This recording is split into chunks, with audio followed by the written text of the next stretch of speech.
We did it. The presence of Her Majesty's yacht Britannia adds to the charisma of the event, and that's the QE2 gliding by in the background. Completing the Cow's royal flush is Prince Edward, the honoured guest at one of the biggest parties of the week, the Admirals Cup ball. And so to the second race of this prestigious series, the 200-mile Channel Race. The course is westwards to Poole, then to a mid-channel marker before heading northeast to the Hours off Selsey Bill. Then it's back to 2 channel markers before a finish in the Eastern Solent. Following her victory in the first inshore contest, Britain's star performer is again Jamarella, finishing 3rd. Good boat speed combined with immaculate crew work and a shrewd afterguard make this yacht something special. British team captain Alan Gray takes us through the action. We beat through the Solent. Jamarella was doing quite well, as were Indulgence and Juno. In fact, we led through the Needles and all the way to Poole Fairway Boy. And that's really where separation of the fleet took place in Poole, because the wind died. Jamarella, Andelsbanken and Will caught zephyrs of wind and took off, the rest of the fleet being becalmed. In fact, we were so far ahead, the crew thought that we'd had the wrong course because we couldn't see any other boats at all. It's probably the longest offshore race I've done, and it was a lot easier than I thought it would be, obviously because of the conditions. The airs were good, the seas were good. The course itself, I thought was a good course. It made my life easy, not so much beating upwind. Got the downwind work, which meant I got a lot of sleep, so I'm only there for my upwind work. But I enjoyed it, and I'd like to do another one. I'm looking forward to the Fastnet. I just hope it's as the weather condition is kind to us in the Fastnet as it was on this one. Races are lost usually in the middle of the night when people are feeling low. So it is total concentration. It's extremely difficult because we obviously after a period of time get tired. Food is very basic. All the amenities, as you know, are very, very basic. To keep up your concentration, to be as forceful at the end of a long race as you were at the beginning. And obviously that's very tough. We're in very good spirits. It's all very good, and it's a bit like going through a dream, and one hopes that one doesn't wake up before the end.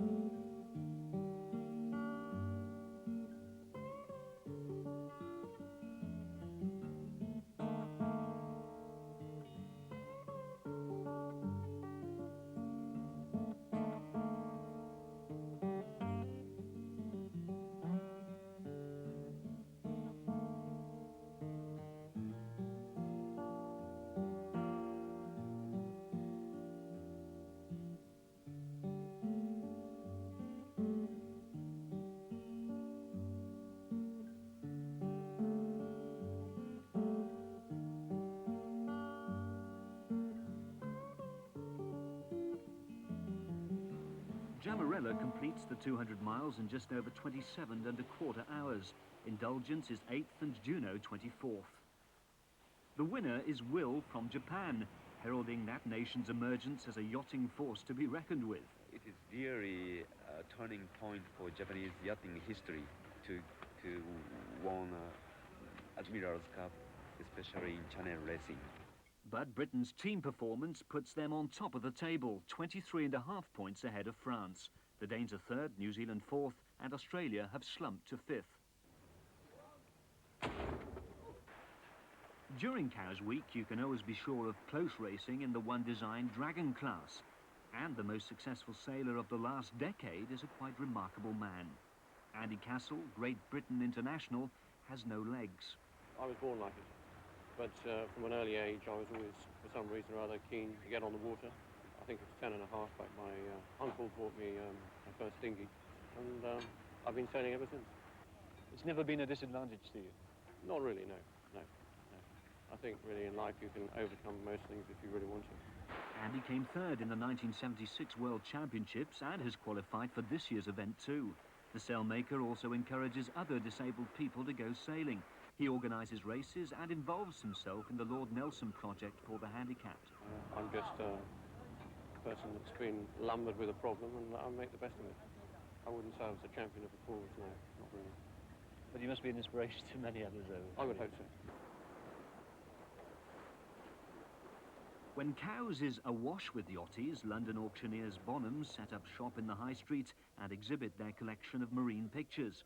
The family firm dates back to 1793, but it was a sixth-generation Bonham who turned his passion for sailing into big business. Very, very popular indeed. I mean, every yachtsman I know has shipping pictures coming through their ears. It's wonderful. It's quite nice for me also because it's a bit of a busman's holiday. I can come down here and I can work in the afternoons and sail in the mornings. If you think that the wealth that has to be involved in sailing anyway, because boats are very, very expensive, and one winch alone, if you like, costs £1,000 on a big boat, well, what's a picture for £1,000? It's not much. It's the price of a winch. Paintings depicting past Cowes Week regattas are much in demand, and this early picture of the castle, now HQ to the Royal Yacht Squadron, should fetch a tidy sum.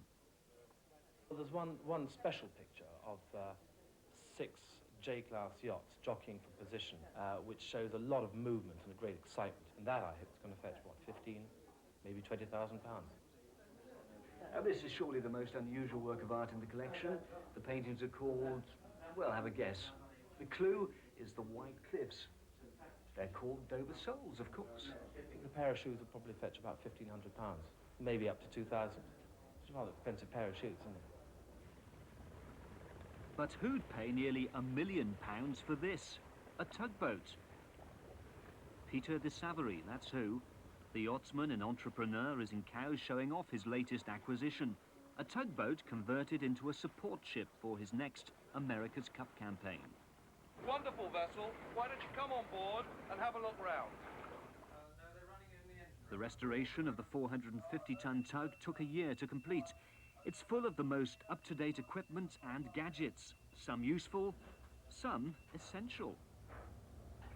This tug's had a marvellous history. It's seen wartime service. It's been a working tug since 1930.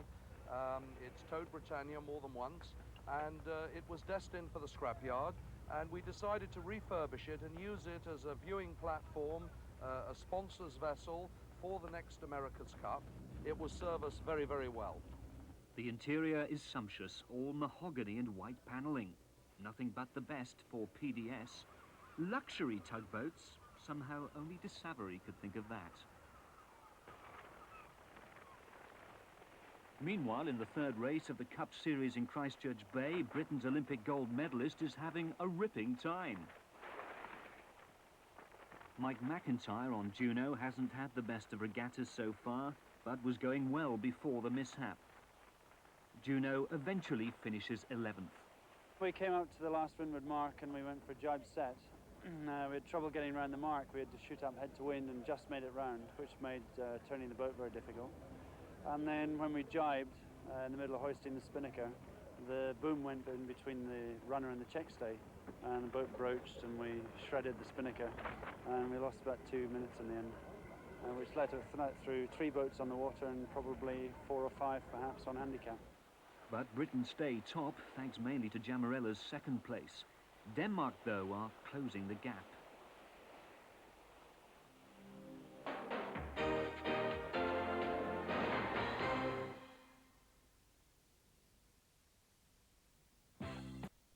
No one's going to give away an inch. If you're in the second rank at the start, it's likely you'll stay there throughout the race. An almost perfect lineup this time. Juno starts well, in clear wind at the favoured end of the line. Indulgence in clear air and looking for the gap in which to tack. Her crew moves smartly across the boat, maintaining a balance of the boat against the wind. The boat must lose some speed each time it tacks, but the better the crew do it, the sooner it's back up to speed. Will from Japan, one of the 50-footers, contesting the lead with Andelsbanken. Her crew is nicely settled into the tack. The top scorer in the series after 3 races is the British big boat Jamarella, so far never out of the frame and going well again. Andelsbanken at the windward mark, hoisting her spinnaker as soon as she rounds and setting off on the reach. Behind her is Elcom Yeoman, who went impressively the right way on the first leg.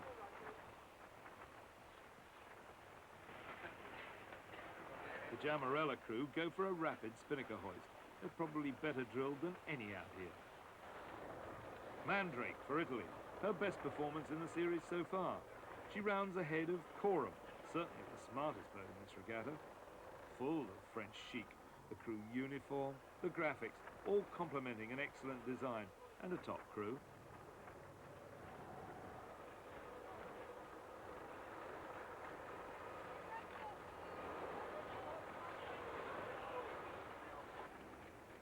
Will leads the fleet, reaching at over 10 knots now that the breeze has filled in again.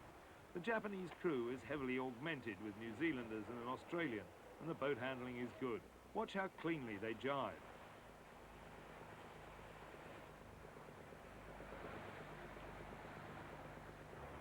The green men of Andelsbanken chase hard and jibe without mistake.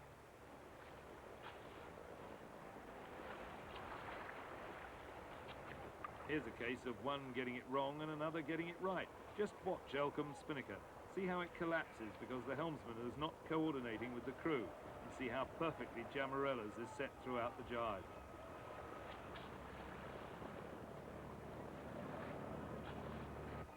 Mandrake, still the leader of the mid-sized boats. Another good jibe.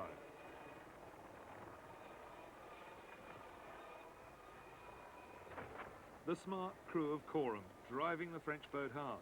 They can smell success. They know how well they're doing because they're close to the 50-foot stockbroker's container.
The surprise of the Admirals Cup has been in the outstanding performance of the 50-footers, Jamarella particularly so.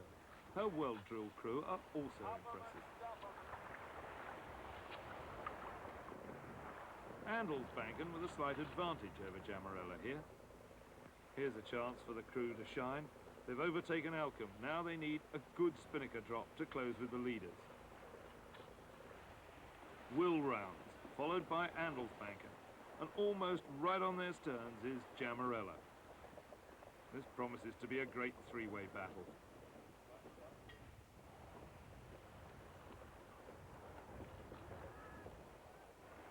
Corum's crew set up this rounding well in advance after a seriously good downwind leg. They took down their spinnaker before jibing, and that's given them time to set up for the windward leg and stay ahead of Mandrake. That's the leading edge of racing. It's in the close quarter battles where seconds are won and lost. The Germans are having a better day, but that's not difficult for them. Highly rated, they were expected to be among the leaders, but they're at the other end of the fleet.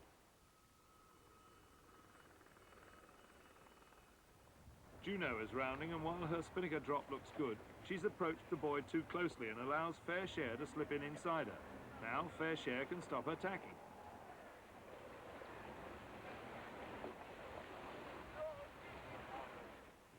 The bulk of the 40-footers coming into the bottom mark. Sagacious for the USA, then Indulgence, and Eddie Warden-Owen has problems with full pelt, trying to squeeze inside. He luffs and sends the Swede away on the other tack. On corrected time, Cororum has taken over the lead, and her crew must have felt it as they blast their way to windward. Mandrake has not given up. She chases hard as the breeze builds. Cororum approaches the weather mark. A spinnaker pole is hoisted ready. The gap back to Mandrake is just 8 seconds, but Beck's Diva has been able to squeeze in between them. And both are jibing before setting spinnakers. Aggressive stuff.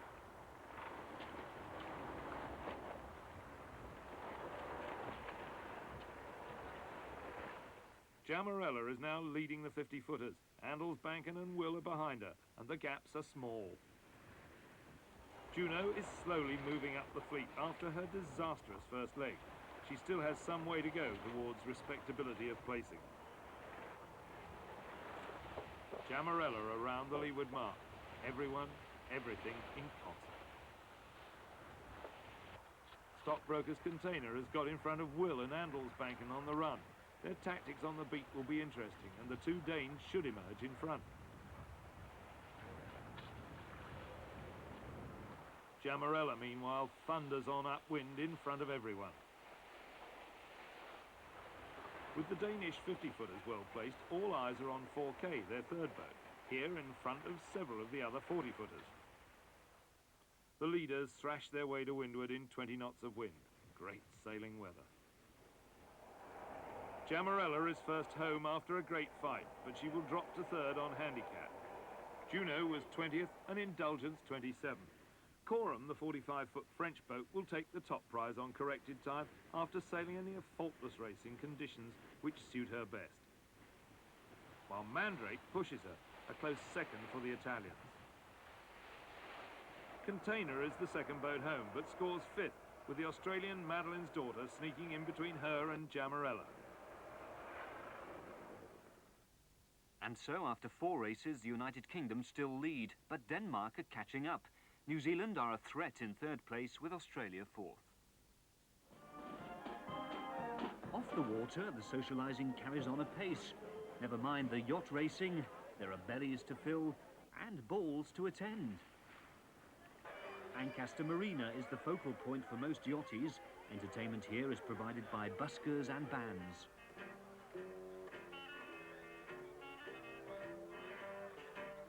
Beer tents, restaurants and hospitality suites cater for the competitors and spectators who flock to cows in their thousands. There's dancing in the streets and rolling in the aisles. Downing pints or sipping champagne cows is the only place to be, so long as you don't need to park the roller. Look, girls behind you. Isn't that amazing? June Thirlby is queen of the smart set. She's a familiar figure on the cow's social scene. At her luxury harbourside residence, a wedding present from her husband Richard 25 years ago, there's partying around the clock. June's generous to a fault. Her home at this time of year is open house to yachties and fun seekers alike. Sometimes as many as 30 guests bed down for the night. Well, they're all my friends, and we all have a wonderful time. Everybody loves the sailing and the social scene, and it's a unique opportunity for everybody to get together. Everybody knows that I will be here in Cowes, in my house, in Cowes Week. So I open the door and everybody pours in, and everyone is very generous. I have flowers and they bring caviar and champagne, and we all have a wonderful party. Where else can you see wrestling with a killer whale?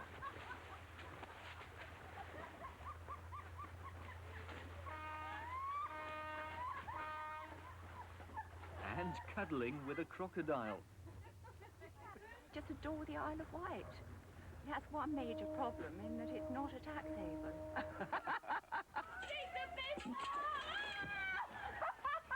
There you are, you see?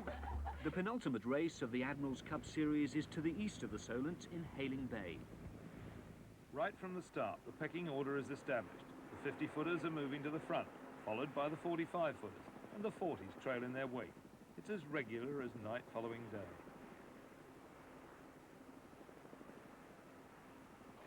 Bellatri of Italy, a 40-footer already buried at the leeward end of the line. The Danish charges on with Andelsbanken cool, calm and collectively first on the water. Jamarella's start wasn't the usual best. For her, there's work to do. Attack and 16 men change sides. Coordination is the primary need, and the practice shows in the smoothness.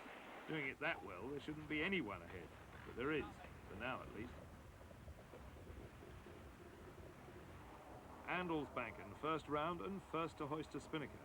Right on her tail is the Japanese Will, and great news from the United States. A new race and new faces at the front. Jamarella, in a series of orchestrated moves, hoists a spinnaker. There's no lack of crew effort from these boys. They're fast and determined to pull the opposition back to them. Graham Walker's Indulgence, French designed and built, is small but perfectly formed and perfectly crewed to boot. There's nothing to fault in this jibe, but she has to chase hard because her start was only moderate. Andelsbanken still powering away from the fleet, and with her teammate, Stockbroker's Container, making it 1-2 for Denmark. Behind them come Jamarella, Will and Great News, passing the Nab Tower on their way to the leeward mark. For once, the Germans are showing well. On board Rubin, they look back at their teammate, Bex Diva. There's no doubting that this German boat has a sponsor, or who it is, but this is quite her best performance yet. On Corum's foredeck, they're preparing for the next mark rounding. The jib has to be hoisted and the spinnaker dropped, in that order.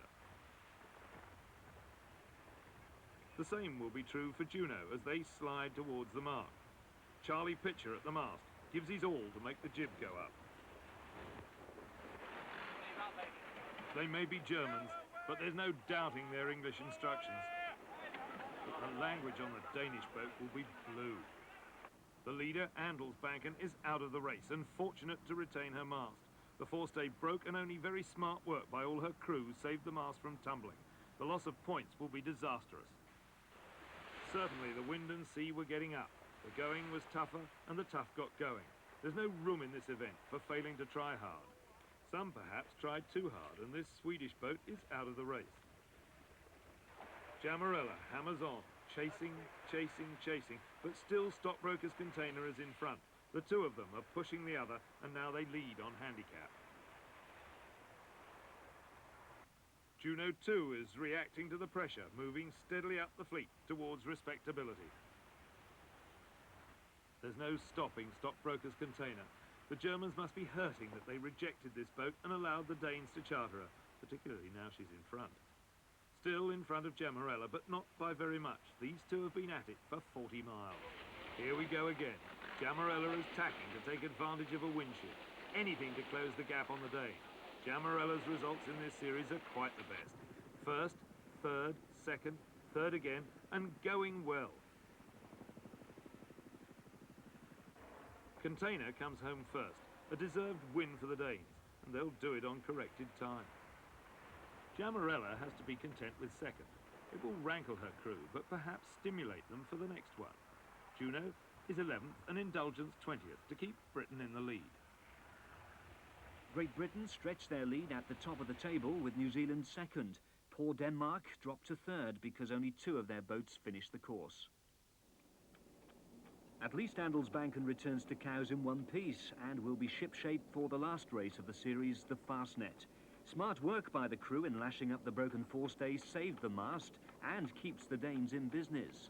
40 points could be picked up on Fastnet if we now had the bad luck we should have, and now we can ask for some good luck.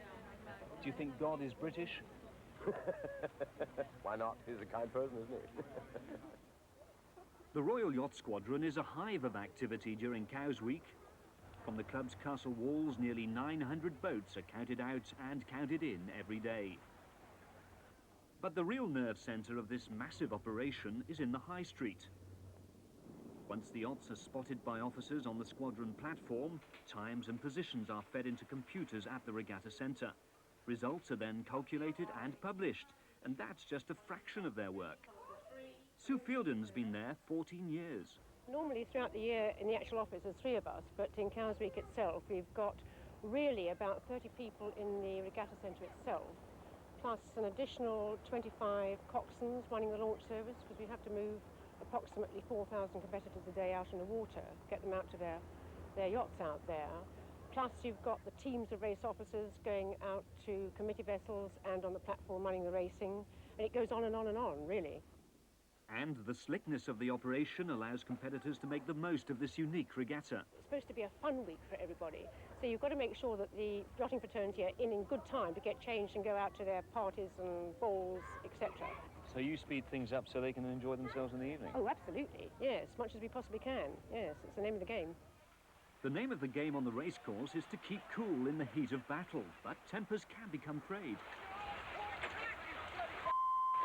Now, there's nothing wrong with that manoeuvre. Here's a boat which seems to always get it right. She's Local Hero, the overall winner in Class 2 and the star of Cowsweek. In 6 races among a fleet of 18, she wins 3 and comes second in the others. That's amazing consistency for owner and skipper Geoffrey Howison from Glasgow. What a magnificent sight. Well, this rocking chair, you know, is no ordinary rocking chair. It's probably the most bizarre sporting trophy in the world. It's presented by the Island Sailing Club, who organise Friday's programme in Land Rover Cowsweek.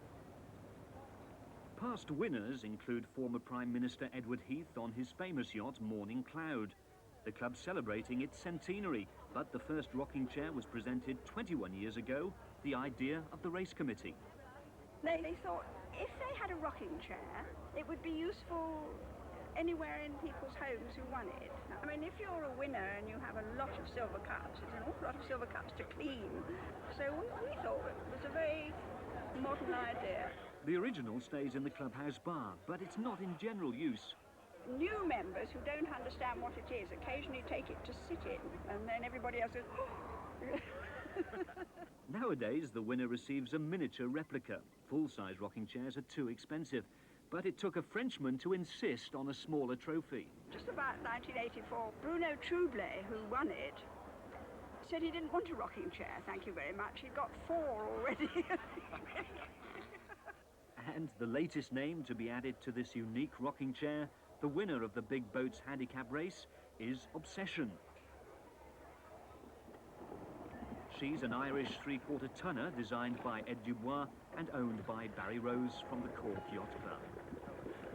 Back to the main event, and Britain intend to stay on their lofty perch. They're leading the Admirals Cup series with just 1 race to go, the notorious Fastnet. 10 years ago, 15 people died when a storm decimated the fleet. A memorial made of granite from the Fastnet rock is in the grounds of Cowes Holy Trinity Church. It's usually a very, very difficult race because this time of the year you can get depressions coming through, which makes it very rough and very difficult. And I haven't had an easy one so far, so I hope this one might be a little bit more comfortable. In second place, 53 points behind, are New Zealand, but they're still in the hunt. The last Admirals Cup that we won, we started off 120 points in the lead, and we lost 80 points in this race. Perhaps the biggest threat to Britain, though, comes from Denmark with their team of Andelsbanken, Stockbroker Container and 4K.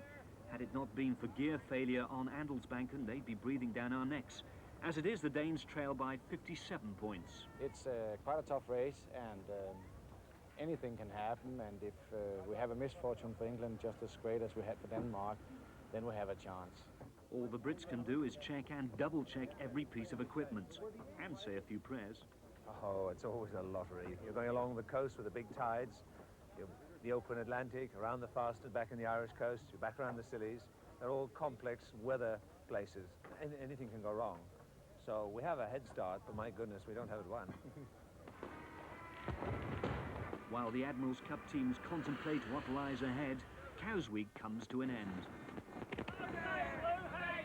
It's a spectacular finale to a memorable week. Celebrations continue through the night. But will Britain's Cup hopes go up in smoke? Now, the pressure's really on.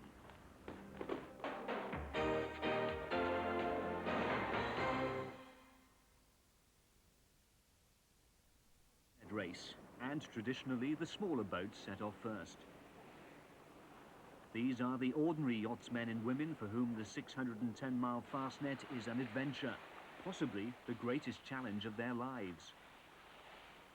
As they head out of the Solent westwards, there's no sign of the bad weather which has plagued the race and made it one to fear. Indeed, crews are in relaxed mood. Fly the balloon, we like to party! Next to go are the big boys, giant racers, including Whitbread round the world yachts looking for a dress rehearsal and some wind. Everyone's out to prove themselves, none more so than Maiden, the first all-girl crew to try the Whitbread. And there's 2 huge New Zealand ketches, Fischer and Paykal, and her arch-rival Steinlager, among the favourites to win the race. Britain's top contender is Rothmans, an 80-foot maxi yacht with Laurie Smith at the helm. He's returned to his starring role on this boat after being on loan to Jamarella in the Admirals Cup. At the western tip of the Solent, Maiden are behind the bigger round-the-world yachts, but there's a long way to go. Meanwhile, the most crucial race within a race is underway. The Admirals Cup fleet take advantage of a stiffening breeze and get off to a flying start. For the 41 yachts, this marathon is worth 2.5 times as many points as the inshore sprints. There may be 4 days hard sailing in front of them, but the start is still all important. Indulgence, the smallest boat in the British team, skippered by Eddie Warden-Owen, will push themselves and their boat to the absolute limit.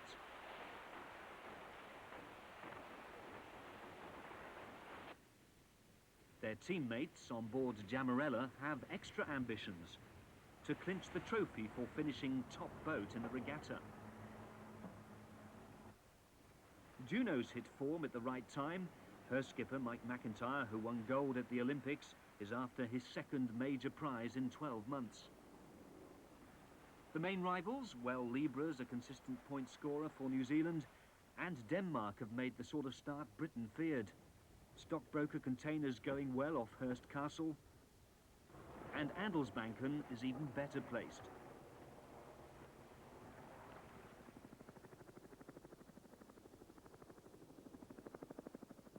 Then comes Jamarella, and the chase is on.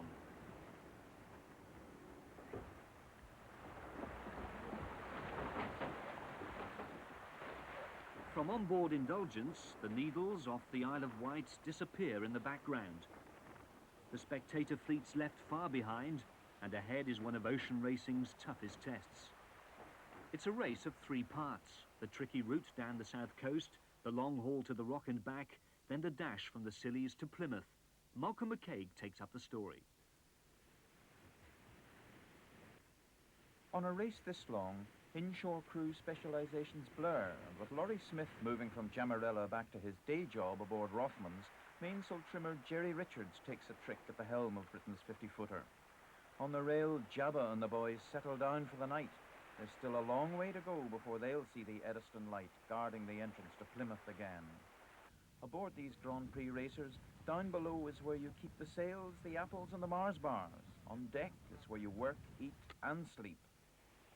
With 33,000 miles to sail in the Whitbread race, boats like Maiden simply have to have more creature comforts, and in the galley, cook Joe Gooding gets the supper underway, while skipper Tracy Edwards taps away at the navigation computer. Like most Whitbread skippers, Tracy leaves the actual sailing of the boat to her watch leaders while she concentrates on the strategy of the race. On deck, it's the job of those watch leaders to keep Maiden tramping along, the electronic readouts on the mast, the link between sail trimmer and helmsman. Tracy has 2 French lieutenants aboard Maiden, Marie-Claude Kiefer and this girl, Michelle Paré. There'll be many an evening less enchanted than this in the next year. This is an important race for Rothmans, too. Her first real taste of the competition she'll face in the big one, and the first serious test between the sloops and the ketches. Going into the Lizard, Laurie Smith comes up the hatch to check on progress and the opposition. Down Channel, Rothmans has been covering her main rival, Merit, and it's a move that has let the Kiwi ketches break away to the left of the rum line. Before they got here, we all knew these 2-masted boats would be fast off the wind, but what has surprised many is how fast they are upwind, too.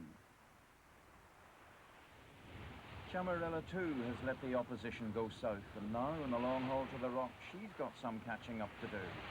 Tactician Lou Varney right at the back, and even team manager Harold Cudmore and the White Sun Visor have to catch what sleep they can on the rail. So they don't go upwind, eh? Despite their reputation, it's the 2 Kiwi ketches first and second at the Fastnet Rock on the turn home, with Steinlager having to follow her arch-rival Fischer and Paykal round the lonely mark. And what might by now be a worried Rothmans following some 4 minutes later. The sloop should, by right, be quicker than the ketches upwind. Meanwhile, a Maiden is in distress. Joe Gooding has slipped and broken her wrist. Nobody likes giving up, But the girls are after a bigger prize than just the Fastnet. Reluctantly, they turn for home. The quicker Joe gets to hospital, the more likely the bone will mend in time for the Whitbread. Aboard Steinlager, Peter Blake uses his extra reaching speed to best effect, slowly nibbling away at Fischer and Paykal's lead until, by the Lizard, he can look across and see her abeam. Now the two ketches engage in their own private jibing duel, nip and tuck on the final 50 miles of the race. It's a battle that has everyone on deck and working hard, with every eye on crucial sail trim. Steinlager works inside Fischer and Paykal until finally the big blonde Blake can look round for the view that every skipper likes to see. It's a race reminiscent of the nail-biting finish to the Auckland leg of the Whitbread 4 years ago, when two Maxis raced each other boat for boat down the New Zealand coast. It's as exciting as a finish to the Fastnet as the timekeepers on the end of Plymouth Breakwater have seen. The Whitbread boats are too big to count for the official Fastnet prize, but if their event can produce finishes like this, it's going to be some race.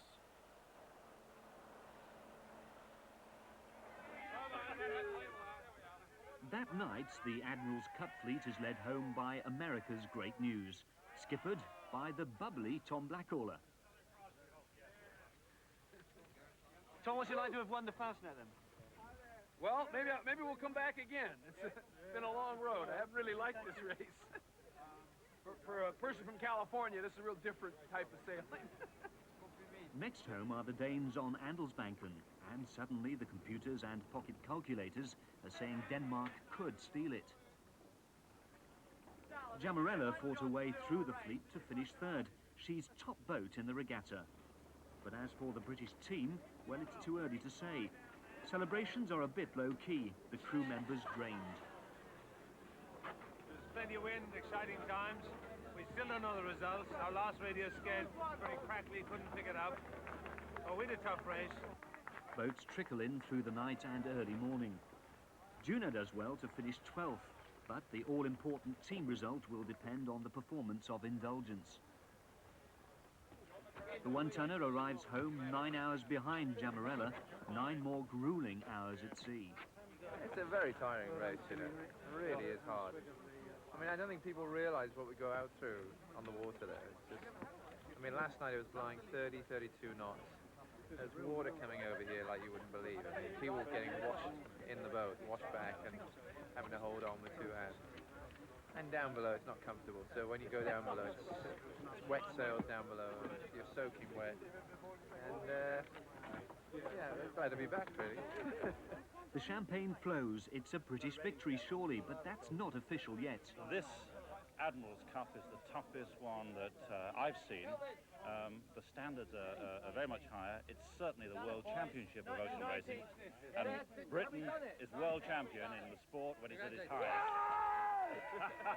Confirmation just come in. Yeah. Adam, we've just heard the great news. Yes, it's fantastic. I can hardly believe it. We couldn't sleep. We finally fell asleep about 5:30 this morning. We didn't know whether we'd won or not. And to come down here and see them get in, and they're all safe and well, and we've won, it's just, it's hard to speak. Hey, well done. Most emotional moment of my life. Absolutely fantastic. Well done. At the end of the 6-race series, Yamarella's top boat, with Indulgence 11th and Juno 13th. It's a good enough team performance for the United Kingdom to clinch overall victory by just 17.5 points. Come on, Alan. Wonderful stuff. So, for the first time in 8 years, British sailors have their hands on the coveted Admirals Cup. A magnificent achievement. So another Admirals Cup in Cowes Week comes to a close. It's been a memorable regatta with fine weather, great sailing and a thrilling climax with British success. We hope you've also enjoyed it. Bye for now.